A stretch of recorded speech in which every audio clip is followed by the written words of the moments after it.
स्वामी विवेकानंद 39 वर्ष 5 महीना लगभग धरती पर गए और आज भी उसके नाम पर जिस हॉल में वो प्रवचन किए थे उनके नाम पर आज भी सुरक्षित है। उनके नाम पर आज उस रोड का नाम दिया हुआ है और वहां पर अभी भी अमेरिका का कोई आदमी खड़ा नहीं होता, उस जगह को प्रणाम करता है कि भारत के एक आध्यात्मिक जगत के सूर्य आए। उस स्वामी विवेकानंद ने क्या कहा है? आध्यात्मिक शक्ति ही मनुष्य या राष्ट्र की शक्ति का प्रधान स्रोत है। कौन शक्ति? आध्यात्मिक शक्ति, आत्मा की शक्ति। हम लोग को शारीरिक शक्ति का बल दिखाते हैं, बौद्धिक बल दिखाते हैं कि हम बड़े विद्वान हैं, हम बड़े ताकतवर हैं, हम बड़े धनवान हैं। स्वामी विवेकानंद ने क्या कहा? आध्यात्मिक शक्ति किसी भी व्यक्ति या राष्ट्र की शक्ति का महान स्रोत है। जिस दिन से आध्यात्मिकता का अभाव और भौतिकता के लगाव शुरू हो जाता है, उसी दिन उस आदमी की और उस राष्ट्र की मृत्यु प्रारंभ हो जाती है। स्मरण रखो ए भारतवासियों, यदि पाश्चात्य संस्कृति के फेर में पड़कर आध्यात्मिकता का आधार त्याग दोगे तो 3 पीढ़ियों में तेरा जातीय अस्तित्व मिट जाएगा, राष्ट्र का मेरुदंड टूट जाएगा। भारत का परिणाम यह होगा सर्वतोमुखी सत्यानाश।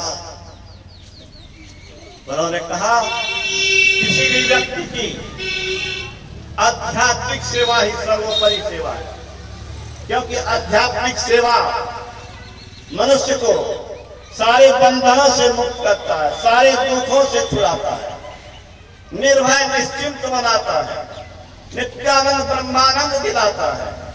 मनुष्य मनुष्य नहीं ईश्वर बनता है। ये सत्संग इसी के लिए है कि आप जानिए कि आप मनुष्य से देवता कौन कहे, देवता से ऊपर ईश्वर कैसे बन सकते हैं। स्वामी विवेकानंद ने कहा मनुष्य ही ईश्वर बन सकता है।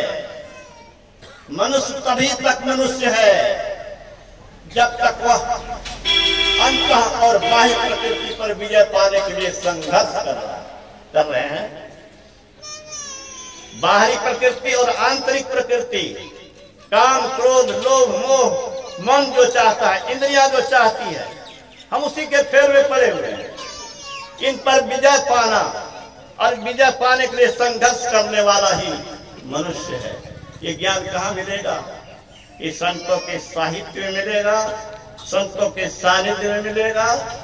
कबीर साहब ने कहा कबीर संगत साधकी जो गंधी का वास, जो कछु गंधी दे नहीं तो भी पास सुवास।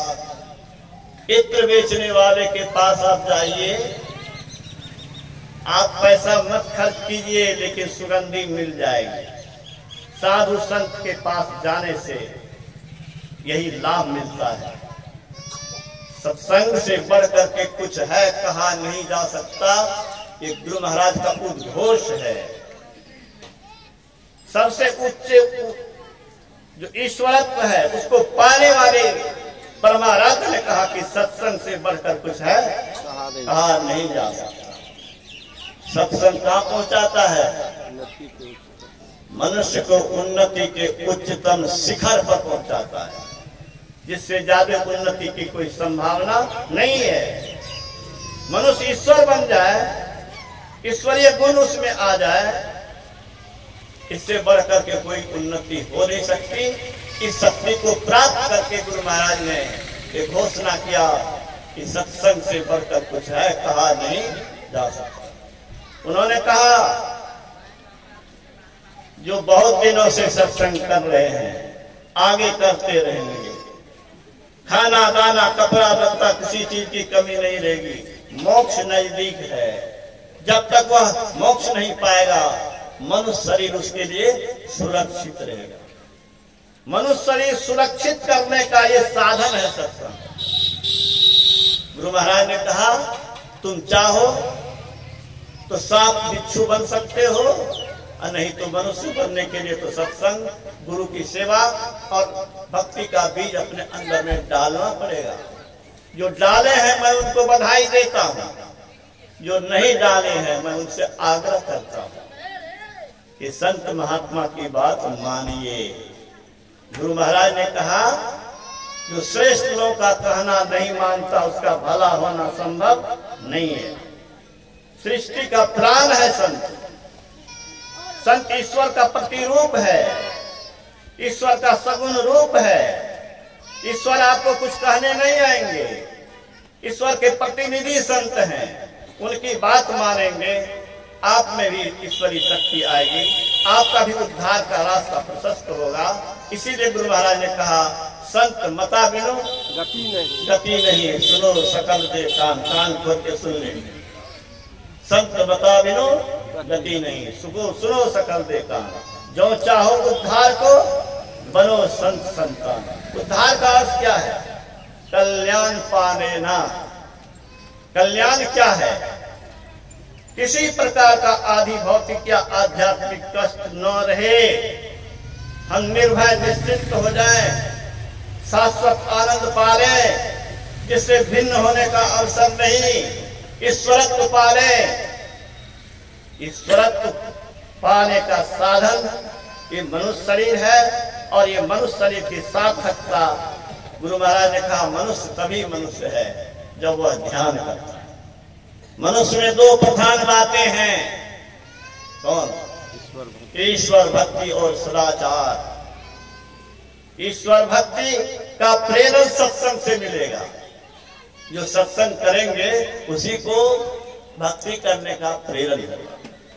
गुरु महाराज ने कहा कोई कहे कि सत्संग कर लिया, समझ लिया, बार बार सत्संग की क्या जरूरत है, तो याद रखना सत्संग के बिना ध्यान का प्रेरण नहीं होता।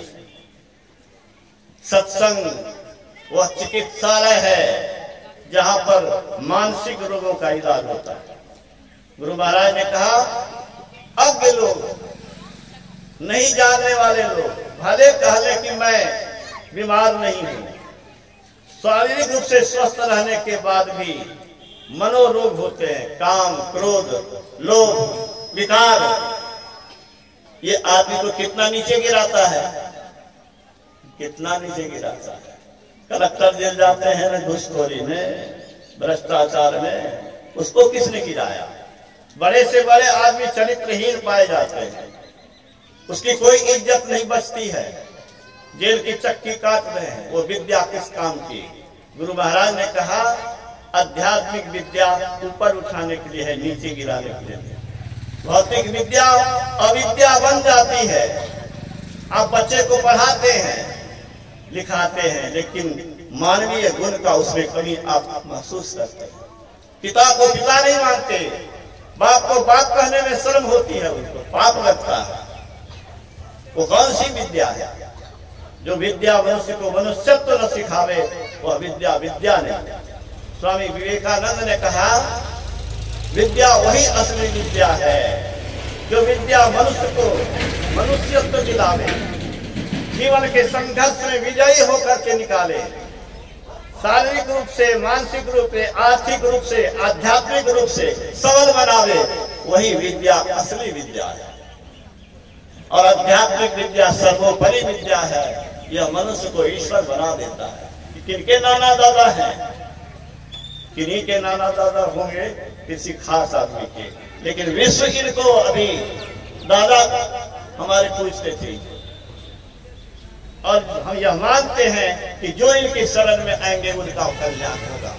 सत्संग निज अंग है परमात्मा का, सत्य ही सत्संग निज अंग श्री रंग, भंग कारण शरण सोधारी। तुलसीदास जी मानते हैं। कौन मानते हैं? क्यों नहीं मानते हो धन संपदा? क्यों नहीं माना कि राजा बना देना? यत्र कुत्रापि मम जननी कर्म जोनि संकट लेकम तत्र तवद भक्ति सज्जन समागम सदा भक्तों में राम विश्रामेकम। हे परमात्मा, तो स्वामी तुलसीदास जी कहते हैं जहां कहीं मेरा जन्म हो मुझे भक्ति और सत्संग मिले। क्यों? कि सत्संग से बढ़कर कुछ नहीं है।